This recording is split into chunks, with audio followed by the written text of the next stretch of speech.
إن تنصروا الله ينصركم ويثبت أقدامكم.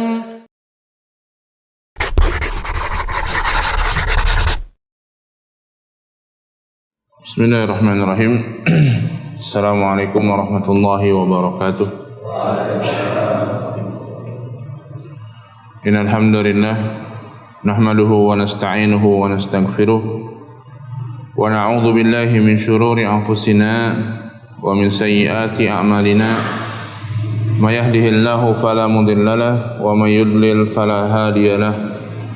Asyhadu an la ilaha illallah wahdahu la syarika lahu wa asyhadu anna Muhammadan abduhu wa rasuluh. Allahumma salli wa sallim wa barik ala Muhammadin wa ala alihi wa ashabihi wa man tabi'ahum bi ihsanin ila yaumiddin, amma ba'du. Jamaah salat subuh Masjid Al-Hikmah yang dirahmati Allah Subhanahu wa taala. Alhamdulillah kembali pada kesempatan yang berbahagia di pagi hari ini Allah Subhanahu wa taala masih berkenan memberikan nikmat pada kita, nikmat umur, nikmat sehat, dan nikmat Allah yang terbesar, nikmat iman dan Islam pada hati kita, sehingga kita bisa mengerjakan ibadah yang Allah Subhanahu wa taala wajibkan kepada kita. Sebuah nikmat yang sangat besar, di mana tidak semua orang mendapatkan taufik untuk mengerjakan hal tersebut. Dan tentunya kita pun mesti senantiasa banyak-banyak bersabar, karena demikianlah hidup ini Allah Subhanahu wa taala ciptakan untuk ujian. Huwallazi khalaqal mauta wal hayata liyabluwakum ayyukum ahsanu amala. Allah Subhanahu wa taala dialah yang menciptakan kematian dan kehidupan. Liyabluwakum ayyukum ahsanu amala, untuk menguji kalian siapa di antara kalian yang terbaik amalnya. Allah sebutkan dalam ayat ini di surat Al-Mulk bahwa hidup itu adalah ujian. Hidup dan mati itu adalah ujian. Ujian siapa di antara kita yang terbaik amalnya dalam kehidupan ini.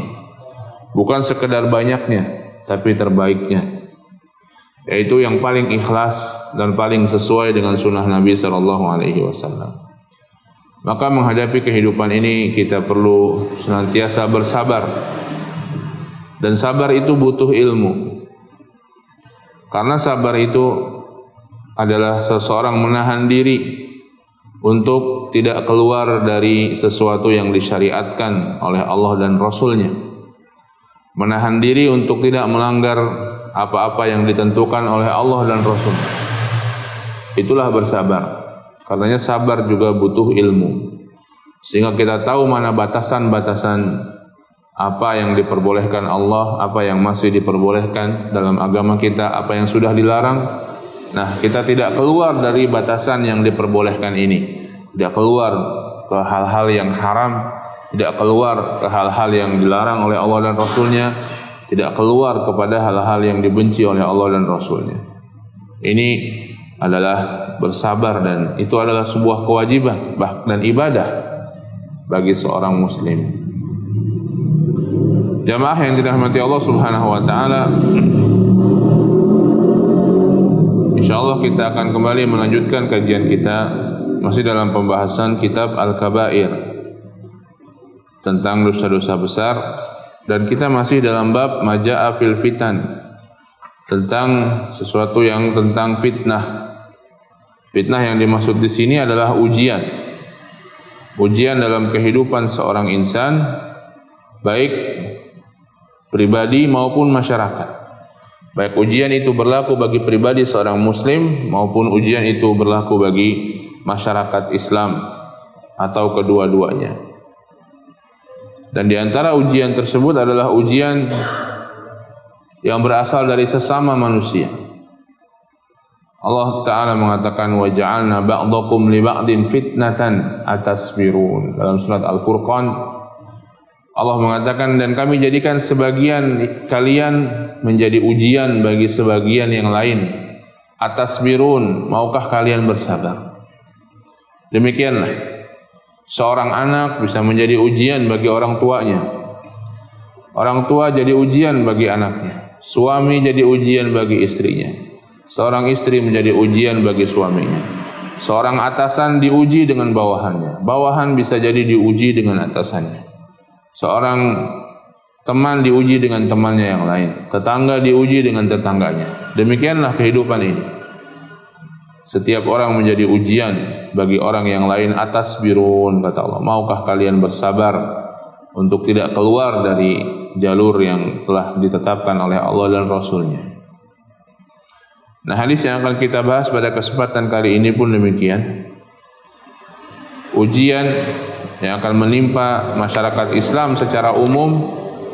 Sebagian ulama ada yang mengatakan ini Nabi SAW berbicara tentang fitnah atau ujian wabil khusus yang terjadi pada masa atau yang akan terjadi pada masa Utsman bin Affan. Karena itu belum terjadi ketika Nabi SAW menyampaikan hadis ini, dan itu diantara mukjizat kenabian, yaitu Nabi SAW sering kali menyampaikan sebuah peristiwa-peristiwa di masa yang akan datang, baik dekat waktunya dari kehidupan beliau atau jauh waktunya, dan benar terjadi, dan itu mukjizat, bukan ramalan, ya. Karena ramalan itu dukun, ramalan itu tukang ramal, dan Nabi bukan dukun, dan Nabi bukan tukang ramal. Apa yang beliau sampaikan, kata Allah Subhanahu wa taala, "Wa ma yantiqu 'anil hawa in huwa illa wahyu yuha." Apa yang beliau ucapkan bukan dari hawa nafsu, tapi dari wahyu yang diwahyukan. Maka tidak meleset apa yang disebutkan oleh Nabi SAW dalam hadis-hadisnya tentang keadaan-keadaan yang akan datang. Dan kewajiban bagi kita untuk beriman kepada hal tersebut. Ketika kita bersaksi bahwa Muhammad adalah Rasulullah, ketika kita bersaksi bahwa Muhammad adalah Rasulullah, utusan Allah, maka di antara kewajiban kita atau konsekuensi persaksian tersebut adalah bahwa kita yakin dengan kabar yang beliau sampaikan. Jangan kita menjadi seperti orang-orang kafir, orang-orang musyrik, orang-orang munafik yang membantah hal tersebut. Kita yakin dengan kabar yang beliau sampaikan, jika itu dalam Al-Quran atau hadis yang sahih. Jangan seperti orang-orang kafir, orang-orang musyrik yang tidak mau yakin, bahkan mereka membantahnya. Allah Ta'ala mengatakan ketika dalam surat Qaf, bal ajibu an ja'ahum mundzirum minhum. Bahkan mereka merasa, orang-orang kafir itu merasa ajib, merasa heran ketika datang pemberi peringatan yang itu berasal dari kaum mereka sendiri, yaitu Nabi Muhammad SAW. Faqala al-kafiruna hadza syai'un ajib. Orang kafir mengatakan ini suatu yang ajib, suatu yang aneh. Datangnya Rasul itu aneh, yang dibawa Rasul juga aneh, kata mereka. Ya, aidza mitna wa kunna turaban, dzalika rajulun ba'id, kata. Apa anehnya di antara yang dibawa oleh Rasulullah adalah kebangkitan atau iman kepada hari kebangkitan, bahwa manusia akan dibangkitkan kembali di hari kiamat bagaimanapun kondisinya. Kata mereka, aidza mitna wa kunna turaban, apakah kalau kita sudah pada mati dan kita semua sudah satu jadi tanah, terus kita akan dibangkitkan lagi? Dzalika raj'un ba'id. Itu sebuah hal yang jauh sekali. Begitu. Kenapa mereka seperti itu? Karena mereka melawan wahyu dengan akal mereka. Menolak wahyu dengan akal mereka. Perkara akhirat sudah beda alam lagi. Ya. Allah mudah, sebagaimana Allah mudah menciptakan manusia dari tidak ada menjadi ada. Menciptakan kita semua, kita mungkin 100 tahun lalu enggak ada kita sama sekali di dunia ini. Wala debu sekalipun enggak ada. Ya. Tidak ada kita. Sekarang kita ada di dunia ini, nanti kita akan tidak ada. Tentunya mudah bagi Allah untuk mengadakan kembali dari yang tadinya pernah ada. Tapi mereka menolak dengan akal mereka. Dzalika raj'un ba'id, sudah jadi tanah, sudah jadi debu, gimana mau dibangkitkan lagi? menjadi seperti manusia seutuhnya seperti masing-masing kita sekarang. Itu jauh sekali kata mereka, kata orang-orang kafir. Ya, dan ini bukanlah sebuah adab kepada apa yang menjadi kabar dari Rasulullah sallallahu alaihi wasallam. Demikian pula hadis ini berbicara tentang fitnah, ujian yang akan menimpa umat baik secara pribadi maupun umat Islam secara umum. Wabil khusus di sini menimpa pada zaman Utsman, tapi ulama juga menjelaskan mungkin saja hadis ini menimpa setelahnya, di masa-masa setelahnya, di mana kaum muslimin berperang satu dengan yang lainnya, berselisih satu dengan yang lainnya. Ini menjadi fitnah, menjadi ujian. Di saat kita berselisih dengan orang yang seharusnya kita tidak berselisih dengannya, maka menjadi ujian hal tersebut. Di saat seorang muslim harusnya dengan seorang muslim yang lain, sebagaimana hadis Nabi seperti bangunan saling menguatkan satu dengan yang lainnya, malah berselisih. Ini ujian. Saat muslim seharusnya kata Nabi seperti masalul mu'minina fi tawaddihim wa tarahumihim wa ta'atufihim. Permisalan orang mukmin dalam kasih sayang mereka, dalam lemah lembut mereka, dalam saling merasa saling simpati di antara mereka, seperti jasad yang satu. Kalau tertimpa sakit maka seluruh badan bisa demam. Satu sakit seluruh badan bisa ikutan demam. Harusnya begitu, tapi ternyata malah berselisih, bahkan berperang. Maka berselisih dengan orang-orang yang seharusnya kita tidak berselisih dengannya, itu adalah ujian.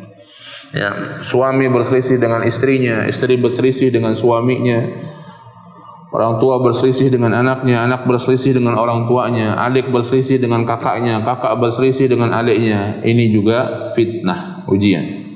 Nah, ini adalah ujian yang menimpa secara khusus antara umat Islam satu dengan yang lainnya, dan bagaimana solusi dari Nabi sallallahu alaihi wasallam. Kata beliau sallallahu alaihi wasallam, wa li muslimin an Abi Bakrah marfu'an, dan dalam hadis yang diriwayatkan Imam Muslim dari Abi Bakrah secara marfu', yaitu Nabi SAW bersabda, innaha satakunu fitanun ala thumma takunu fitnatun. Nanti akan ada fitnah-fitnah kata Nabi. Akan ada ujian-ujian yang akan menimpa umat Islam. Ketahuilah kemudian nanti akan ada ujian. Apa kata Rasulullah? Al-qa'idu fiha khairu minal mashi. Orang yang berdiri saja lebih baik daripada orang yang berjalan. Wal mashi fiha khairu minas sa'i ilaiha. Dan orang yang jalan lebih baik daripada orang yang berlari menuju fitnah itu.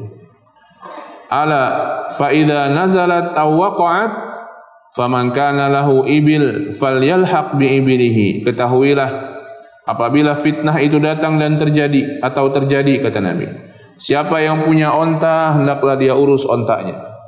Wa man kana lahu ghanam falyulhiq bi ghanamihi. Siapa yang punya kambing hendaklah dia urus saja kambingnya. Wa man kana lahu ardun falyulhiq bi ardihi. Siapa yang punya tanah pertanian hendaklah dia urus saja tanahnya. Faqala rajulun ya Rasulullah ara'aita ma lam yakun lahu ibil wala ghanam wala ard. Ada orang yang bertanya kepada Rasulullah, wahai Rasulullah, bagaimana orang yang tidak punya onta, tidak punya kambing, tidak punya tanah untuk diurus?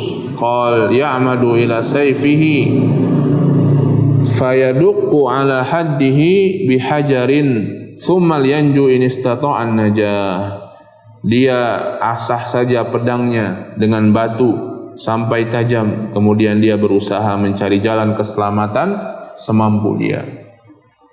Thumma qala ala hal balagtu. Kata Nabi SAW, ketahuilah ya Allah, ketahuilah bukankah aku telah menyampaikan kepada para sahabatnya. Qalaha thalathan, beliau mengatakan demikian 3 kali. Ala hal balagtu, ala hal balagtu, ala hal balagtu. Bukankah sudah aku sampaikan? Bukankah sudah aku sampaikan? Bukankah sudah aku sampaikan? Tsumma qala rajulun.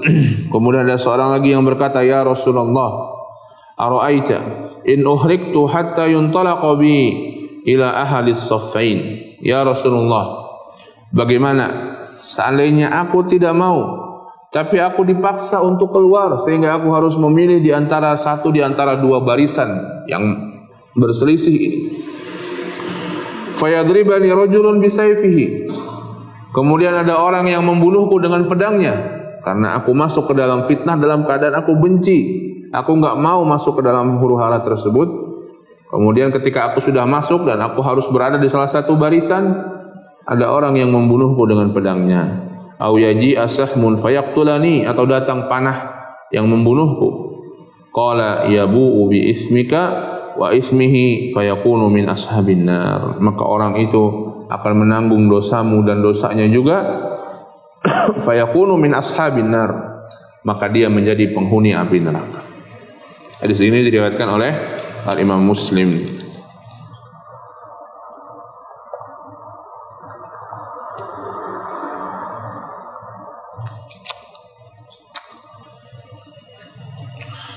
Jamaah yang dirahmati Allah Subhanahu wa taala, hadis ini berbicara tentang fitnah yang terjadi antara kaum muslimin satu dengan yang lainnya.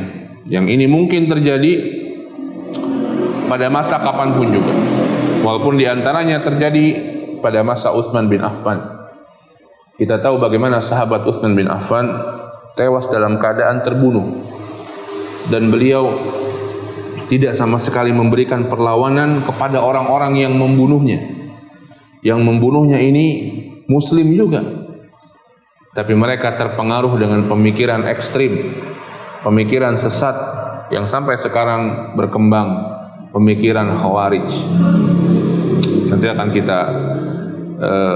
kita ada satu hadis lagi yang dibawakan oleh beliau. Kenapa Utsman sampai tidak mau sama sekali, padahal beliau sahabat, beliau khalifah ketika itu, tapi beliau sama sekali tidak mau memberikan perlawanan kepada orang-orang yang berusaha membunuhnya. Bahkan beliau terbunuh dalam keadaan sedang membaca Al-Quran. Dan itu mungkin terjadi pada masa-masa setelahnya, di mana umat Islam satu dengan yang lainnya, yang seharusnya bersatu, yang seharusnya saling menyayangi, justru malah saling berselisih. Bahkan sampai terjadi peperangan. Mungkin karena fitnah harta, karena fitnah dunia, karena fitnah jabatan, atau demikian pula ada orang-orang luar yang berusaha memecah belah, yang berusaha membenturkan umat Islam satu dengan yang lainnya, sehingga sampai terjadi perselisihan di antara mereka. Peperangan antara umat Islam yang satu dengan umat Islam yang lainnya. Maka hadis ini diantaranya Nabi SAW memberikan petunjuk kapan atau bagaimana apabila hal itu terjadi. Di antara petunjuk Rasulullah SAW adalah jangan terlarut, jangan terlibat dalam aktivitas fitnah tersebut atau sesuatu yang terkait dengan fitnah tersebut. Maka Nabi mengatakan al-qa'idu fiha khairu minal mashi. Orang yang berdiri saja diam, dia tidak ngapa-ngapain, itu lebih baik daripada orang yang berjalan. Orang yang berjalan lebih baik daripada orang yang berlari cepat menuju fitnah tersebut. Dalam riwayat lain ada yang duduk lebih baik daripada yang berdiri. Duduk saja. Duduk itu kan tidak bisa melihat. Kalau berdiri masih bisa melihat-melihat. Kalau berjalan sudah ada usaha-usaha. Berlari apalagi. Mungkin menjadi provokatornya, mungkin menjadi orang-orang yang menghembuskan isunya, mungkin menjadi orang-orang yang menghembuskan isu-isu yang sengaja dibuat oleh orang lain untuk membenturkan umat Islam satu dengan yang lainnya. Maka orang yang pasif itu lebih baik daripada orang yang lebih aktif. Semakin aktif, semakin buruk. Ini diantara yang diajarkan Nabi SAW atau yang dipesankan oleh Rasulullah SAW sebelum atau ketika mulai terjadinya fitnah. Dan ini sebagaimana kata para ulama, fitnah itu akan tampak bagi orang-orang yang punya ilmu sebelum dia datang. Dan orang-orang yang tidak punya ilmu tidak akan merasakannya. Dan semua baru merasakannya setelah dia pergi. Oh, yang tadi itu ternyata hanya sekedar fitnah, bukan beneran. Ya. seperti itu. Maka di antaranya adalah banyak berkonsultasi atau banyak kita belajar dengan orang-orang yang berilmu. Kemudian di antara petunjuk Nabi SAW yang lainnya adalah menyelamatkan diri sendiri, mengerjakan aktivitas yang bermanfaat untuk diri sendiri. Ya, karena Nabi SAW mengatakan, "Faman kana lahu ibil falyulhik bi ibilihi." Siapa yang punya onta, urus ontanya. "Faman kana lahu ghanam falyulhik bi ghanamihi." Siapa yang punya kambing, urus kambingnya. Siapa yang punya tanah, urus tanahnya. Sampai ada sahabat yang bertanya, "Ya Rasulullah, gimana? Kalau kita nggak punya kambing, nggak punya sapi, nggak punya tanah, sudah ambil pedangmu, asah sendiri pedangmu. Jangan dipakai, diasah sendiri. Cari jalan keselamatan semampu Anda." Artinya, lakukan hal-hal yang bermanfaat untuk diri sendiri kita ketika terjadinya. Kenapa? Karena kalau kita terjerumus ke dalam fitnah, kita tidak akan mendapatkan apa-apa. Tidak mendapatkan pahala. Kenapa? Karena itu bukan jihad. Kenapa? Karena yang diserang juga bukan orang-orang yang menyerang umat Islam, bukan orang-orang kafir yang menyerang umat Islam, tapi sesama kaum muslimin. Mungkin itu diadu domba tadi, mungkin itu karena adanya kekuasaan, ada fitnah kekuasaan, ada fitnah harta dan lain sebagainya. Jangan ikut-ikutan. Kerjakan hal yang bermanfaat bagi diri sendiri. Pergi beribadah kepada Allah Subhanahu wa taala. Belajar dan mengajarkan tentang agama yang lurus-lurus saja. Urus urusan sendiri. Ya, urus urusan kambing sendiri, sapi sendiri. Beri manfaat kepada orang-orang yang jelas, lakukan yang jelas-jelas saja. Karena kalau terjun ke dalam hal tersebut akan membawa seseorang tergulung lebih jauh, sehingga mungkin dia sudah berada di tengah ombak tanpa dia sadari. Sudah berada di tengah badai fitnah tanpa dia sadari. Padahal tadinya hanya sekedar melangkah sedikit demi sedikit. Begitu. Ya. Kemudian ada orang pula yang bertanya kepada Nabi SAW dalam hadis ini, "Ya Rasulullah, gimana kalau saya dipaksa? Mau nggak mau saya harus dipaksa, harus masuk. Saya nggak suka, tapi saya dipaksa harus masuk ke medan fitnah tersebut. Saya harus memilih satu di antara dua kelompok yang sedang terlibat fitnah ini. Saya masuk ke dalamnya. Saya nggak mau, tapi saya terpaksa. Sudah begitu saya mati terbunuh. Ada orang yang pedangnya mengenai saya, atau ada orang yang panahnya mengenai saya. Bagaimana ya Rasulullah?" Maka kata Nabi SAW, orang itu akan menanggung dosamu dan dosa dia. Subhanallah. Ya, orang itu akan menanggung dosamu dan dosa dia. Artinya dalam keadaan terpaksa seperti itu maka dia tidak berdosa. Jika benar yang dikatakannya bahwa dia terjun ke medan fitnah karena terpaksa dan harus memilih di antara satu pilihan. Dan terkadang mungkin demikian yang terjadi pada sebagian kaum muslimin atau pada sebagian pribadi. Ketika terjadi fitnah seperti itu, maka dia harus terjun. Dia harus memilih satu di antara dua pilihan yang ada. Dia harus memilih keburukan di antara dua keburukan. Tanpa dia sukai hal tersebut, dipaksa.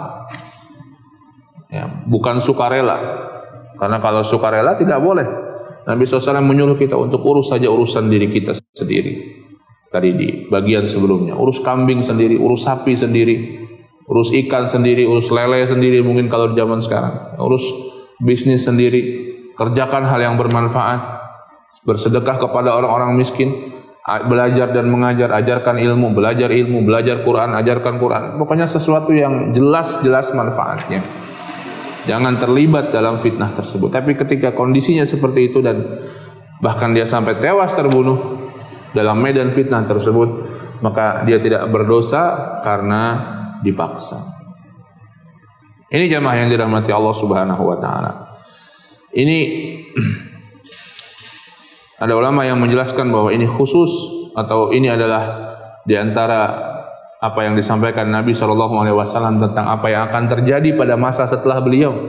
Wabil khusus tidak jauh, yaitu masa Utsman bin Affan radhiyallahu taala anhu Namun secara umum ini juga bisa terjadi antara kaum muslimin dalam berbagai masa satu dengan yang lainnya. Baik dalam skala yang besar yang kita tahu setelahnya juga ada pergantian raja demi raja, dinasti demi dinasti, ya, sama-sama kaum muslimin yang kemudian pergantian itu juga diawali dengan fitnah, kudeta dan lain sebagainya. Dan bahkan mungkin sampai sekarang orang Islam mengkudeta orang Islam yang lainnya, seperti itu. Atau bahkan mungkin bisa juga terjadi pada skala yang lebih mikro lagi, yaitu misalnya antara keluarga satu dengan yang lainnya. Betapa banyak keluarga yang terbelah gara-gara harta. Betapa banyak saudara-saudara, kakak adik yang terbelah gara-gara masalah warisan misalnya. Gara-gara masalah warisan, jadi ada kubu di keluarga, ada kubu ini yang setuju dengan ini, ada kubu ini yang setuju dengan ini. Dan kemudian akhirnya bahkan tidak jarang yang sampai menghilangkan nyawa saudaranya satu dengan yang lain. Kakak dengan adik, kakak membunuh adiknya, adik membunuh kakaknya. Bahkan anak membunuh orang tuanya gara-gara masalah harta, gara-gara masalah warisan dan lain sebagainya. Maka ini juga diantara bentuk fitnah yang mungkin terjadi. Dan kata Nabi SAW tadi, orang yang pasif jauh lebih baik daripada orang yang aktif. Makin aktif terlibat dalam fitnah makin buruk. Kemudian urusan sendiri. Kemudian Nabi SAW juga menyampaikan, apabila memang dipaksa dan bahkan dia terbunuh dalam medan fitnah tersebut, maka dia tidak berdosa karena paksaan tersebut. Yang berdosa adalah orang yang memaksanya dan orang yang membunuhnya. Jamaah yang dirahmati Allah Subhanahu wa taala. Kemudian riwayat yang terakhir yang dibawakan oleh penulis di sini Wali Abi Daud an Sa'ad radhiyallahu taala anhu, dan diriwayatkan oleh Imam Abu Daud atau Imam Ibnu Majah dari Sa'ad bin Abi Waqqas radhiyallahu taala anhu, qultu ya Rasulullah, aku mengatakan wahai Rasulullah, ara'aita in dakhala alayya baiti wa basata yadahu liyaqtulani. Ya Rasulullah, dalam riwayat ini ditanya lagi para sahabat, ada sahabat lagi yang bertanya, ya Rasulullah, bagaimana jika orang-orang yang membawa fitnah tersebut masuk ke rumahku? Ya, dia tidak mau keluar, dia tidak mau ikut-ikutan, dia tidak mau aktif dalam fitnah itu, dia tidak mau ikut-ikutan dalam fitnah itu, tapi saking dahsyatnya sampai masuk ke dalam rumahnya fitnah itu. Ya, masuk ke dalam rumahnya untuk menguji orang tersebut. Ya Rasulullah, maka bertanya sahabat ini, bagaimana seandainya ujian itu, fitnah itu masuk ke rumahku, wa basata yadahu liyaqtulani, kemudian dia membentangkan tangannya untuk membunuhku. Faqala, kata Nabi SAW, kun ka khair ibni Adam, jadilah engkau seperti dua orang atau orang yang terbaik di antara dua anak Adam. Ya. Wa ta'ala hadhil ayah, dan beliau sallallahu alaihi wasallam membaca firman Allah dalam surat Al-Maidah, la im basatta ilayya yadaka litaqtulani ma ana bibasit yadi ilayka liaqtulak. Kalau engkau mau mengacungkan tanganmu untuk membunuhku, aku tidak akan membalas untuk mau membunuhmu. Inni akhafullaha rabbal alamin, sesungguhnya aku takut kepada Allah Subhanahu wa taala, Rabbul alamin, Tuhan semesta alam. Ini di surat Al-Maidah, ya, ayat yang menceritakan diantaranya tentang kisah dua anak Adam. Kita bacakan sedikit. Allah Subhanahu wa taala berfirman dalam 27 Al-Maidah 27, "Watlu 'alaihim naba abnai Adam bil haqq." Bacakan kepada mereka wahai Muhammad cerita tentang dua orang anak Adam yang kita kenal dengan nama Habil dan Qabil, ya. Walaupun nama ini tidak ada hadis sahih yang menunjukkan, namun boleh dipakai, ya, karena tidak bertentangan dengan agama kita. Riwayatnya riwayat Israiliyat istilahnya, dari orang-orang Yahudi, orang Nasrani dalam kitab mereka, karena ada dalam kitab mereka. Dan kita tahu Allah Subhanahu wa taala menjadikan pada masa Nabi Adam alaihi salam lahir itu kembar sepasang-sepasang. Kemudian Allah Subhanahu wa taala ingin agar mereka berkembang biak ya, sehingga melahirkan manusia-manusia, dan Allah jadikan tentunya zaman dulu ya anaknya ya anak Adam saja, hanya ada itu saja. Tapi tetap ya yang lahir generasi pertama menikahnya dengan generasi kedua. Laki-laki di generasi pertama menikah dengan perempuan di generasi kedua. Perempuan di generasi kedua menikah dengan laki-laki di generasi pertama. Jadi tidak menikah yang satu lahir ya. Tidak menikah yang satu lahir. Disilang Allah Subhanahu wa taala atur demikian sehingga mereka bisa berkembang biak dan seterusnya. Bisa memiliki anak keturunan dan seterusnya. Maka kita tahu satu di antaranya tidak terima, Qabil. Dia tidak terima disuruh menikahkan dengan saudaranya yang beda generasi tadi. Karena saudara dia yang satu lahirnya bareng dengan dia merasa lebih cantik, merasa lebih baik. Maka Allah Subhanahu wa taala menguji kedua orang anak Adam ini. Diuji oleh Allah Subhanahu wa taala. Silahkan Qabil dan Habil ini memberikan kurban bagi Allah Subhanahu wa taala, untuk Allah Subhanahu wa taala. Nanti yang terbaik dia akan diambil perkataannya. Dan zaman dahulu apabila kurban diterima akan turun api untuk memakan kurban tersebut. Sehingga itu adalah tanda diterimanya kurban tersebut.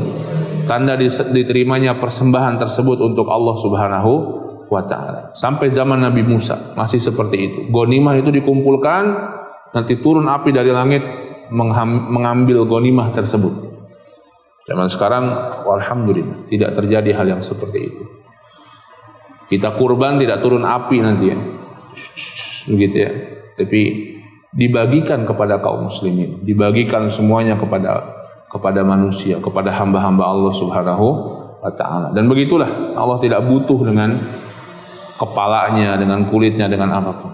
Kurban tersebut untuk dinikmati lagi oleh sesama kaum muslimin, bahkan oleh manusia secara umum. Idh qarraba qurbanan fatuqabbala min ahadihima wa lam yutaqabbal minal akhar. Ketika mereka berdua memberikan pengorbanan, memberikan kurban, maka diterima dari yang satu dan tidak diterima dari yang lain. Walhasil Habil ini ya, dia berkurban, dia sebagai peternak berkurban hewan. Qabil ini sebagai petani, dia berkurban dengan hasil pertanian. Karena sudah diawali rasa dengki, sudah diawali semangat untuk ingin menjatuhkan saudaranya, enggak peduli si Qabil ini.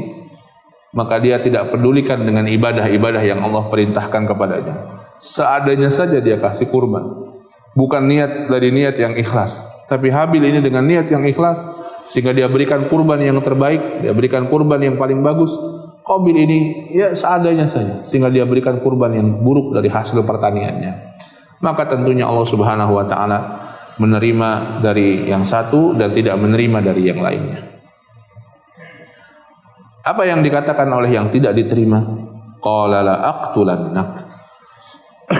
Yang tidak terima mengatakan, aku akan bunuh kamu.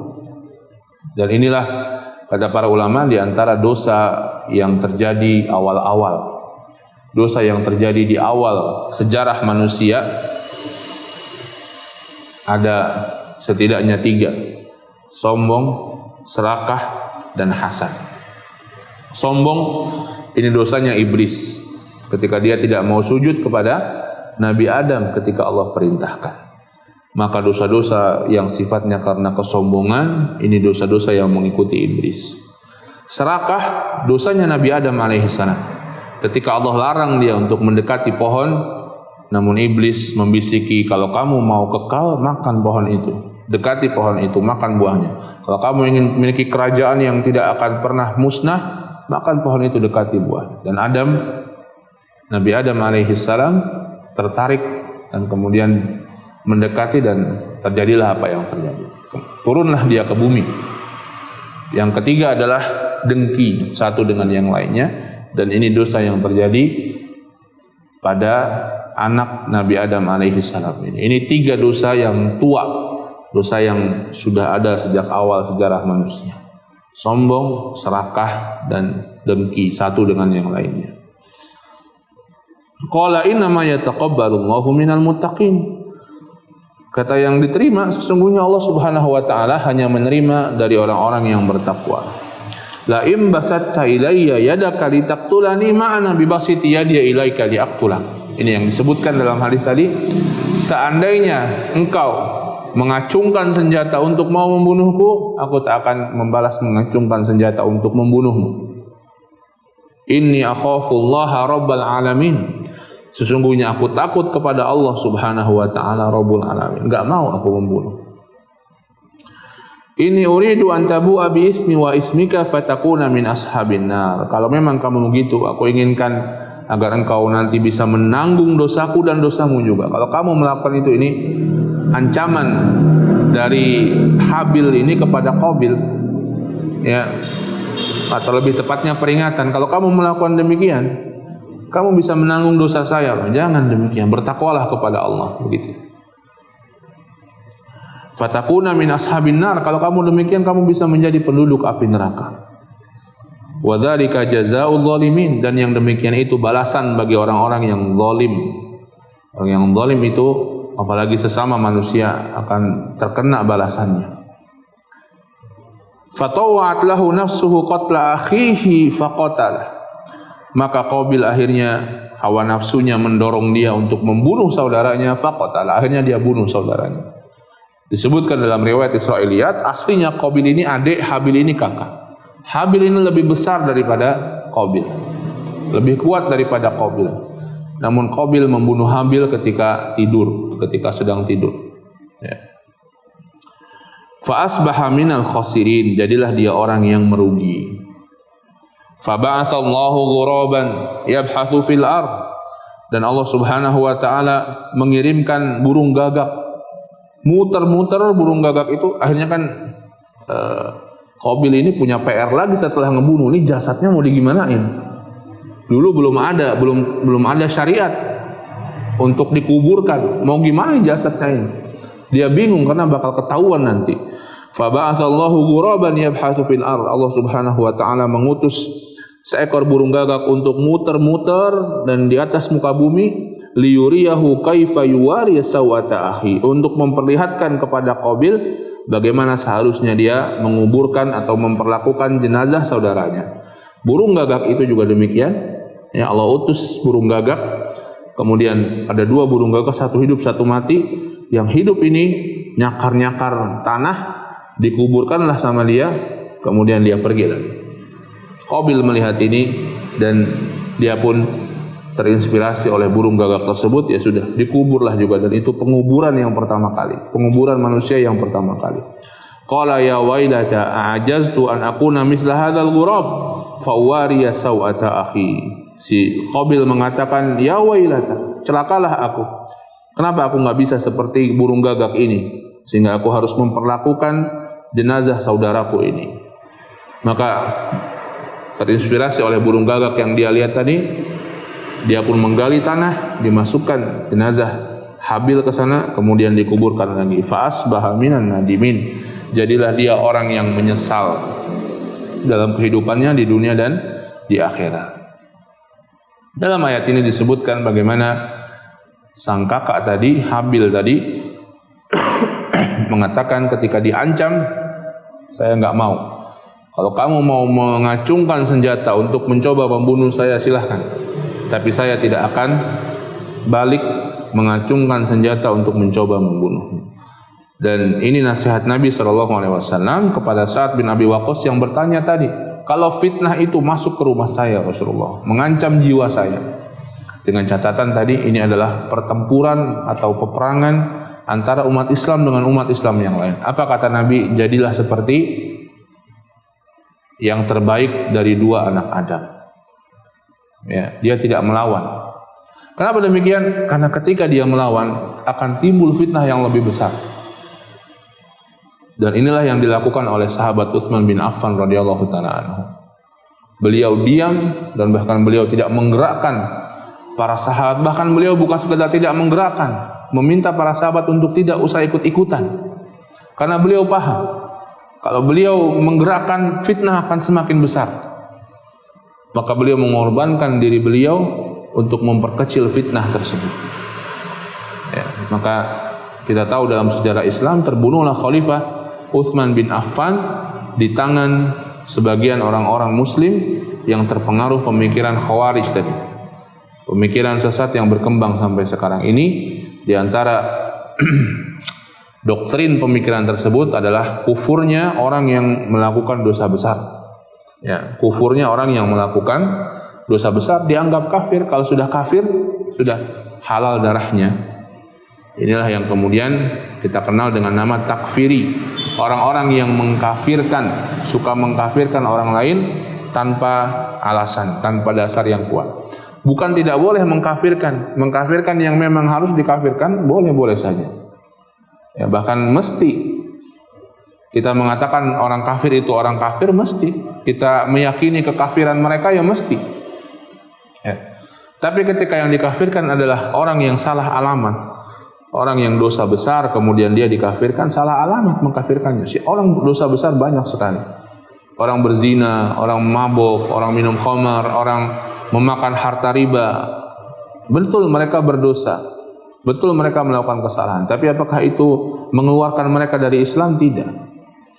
Ya, dalam agama kita diatur apa-apa saja yang mengeluarkan dari Islam dan bagaimana keluar dari Islam pun tidak otomatis keluar dari Islam. Mungkin ada orang yang tidak tahu, mungkin ada orang yang tidak paham, mungkin karena lupa. Ya, seperti hadis yang orang yang kata Allah lebih senang orang yang bertaubat dengan orang yang bertaubat padanya daripada orang yang dia di tengah jalan kehilangan bekalnya, kehilangan hewan tunggangannya, lagi safar, sudah cari kemana-mana nggak dapat, sampai ngantuk, sampai tidur, pas bangun tiba-tiba hewan tunggangannya di depannya. Melihat hewan tunggangannya di depannya, dia mengatakan apa? Ya Allah, Allahumma anta abdi wa ana rabbuk. Ya Allah, engkau adalah hambaku dan aku adalah Tuhanmu. Dia saking gembiranya, lidahnya terbalik, salah ngomong. Maunya ya Allah, aku adalah hambamu, engkau adalah Tuhanku. Jadi terbalik, ya Allah, engkau adalah hambaku, engkau adalah hambaku dan aku adalah Tuhanmu. Ini kalau diomongkan dengan sadar bisa kufur, bilang Allah adalah hamba dan saya adalah Tuhan. Tapi dia bicara tanpa sadar karena saking bahagianya. Ya, maka itu mengkufurkan atau mengkafirkan orang lain itu karena dosa besar, ini tidaklah benar. Ya. Tapi kalau ada orang yang sudah mengaku saya sudah keluar dari Islam, saya sudah jadi orang agama tertentu misalnya, kemudian kita wah enggak, dia masih Islam, dia ini, ini juga enggak benar. Orang yang memang ada orang-orang yang kita mesti, orang kafir kita mesti sebut kafir, ya, walaupun menyebut kafir kepada orang lain bukan artinya boleh mendolimi orang itu, ya. Bukan artinya seorang muslim itu boleh zalim kepada orang kafir, mentang-mentang kafir, utang enggak usah dibayar lah. Kenapa? Orang kafir. Enggak boleh. Utang sama orang kafir ya tetap jadi hutang. Orang kafir enggak usah kita kalau bayar pun kita kurangilah pembayarannya, misalnya harusnya bayar 100.000, bayar 80.000 aja. Kenapa? Orang kafir enggak boleh, ya. Nah, ini maka Utsman bin Affan pada masa beliau tidak mau untuk memperbesar fitnah dengan membuat hal-hal yang semakin gaduh. Maka Utsman diam, bahkan sampai beliau radhiyallahu taala anhu terbunuh. Di antara yang menjadi dasar beliau adalah hadis Nabi sallallahu alaihi wasallam ini. Jamaah yang dirahmati Allah Subhanahu wa taala, ini pembahasan yang bisa kita bahas pada pagi ini. Selesailah tentang fitnah ini. Kemudian beliau lanjutkan bab ta'dhimu qatlin nafs allati harramallahu illa bil haqq. Bab agungnya atau besarnya dosa membunuh jiwa yang Allah haramkan tanpa alasan yang benar. Ini diantara kenapa fitnah ini harusnya dijauhi oleh umat Islam. Karena di antara efek dari fitnah ini adalah memerangi atau membunuh jiwa tanpa alasan yang dibenarkan. Dan itu sebuah perbuatan dosa besar. Perbuatan yang haram, perbuatan dosa besar yang di antara dosa-dosa besar. Ya. Insyaallah kita akan lanjutkan pada pertemuan yang akan datang biidznillah. Wallahu taala a'lam bissawab. Semoga Allah Subhanahu wa taala menjadikan kita orang-orang yang mendapatkan ilmu yang bermanfaat dan bisa mengamalkannya, menjauhkan kita dari fitnah, menjadikan kita orang-orang yang senantiasa ikhlas dalam menjalankan agama Allah Subhanahu wa taala, dan mudah-mudahan Allah memberikan istiqamah dan husnul khatimah pada kita semuanya. Amin ya rabbal alamin. Subhanakallahumma bihamdika asyhadu an la ilaha illa anta astaghfiruka wa atubu ilaik. Billahi taufiq wal hidayah. Wassalamualaikum warahmatullahi wabarakatuh.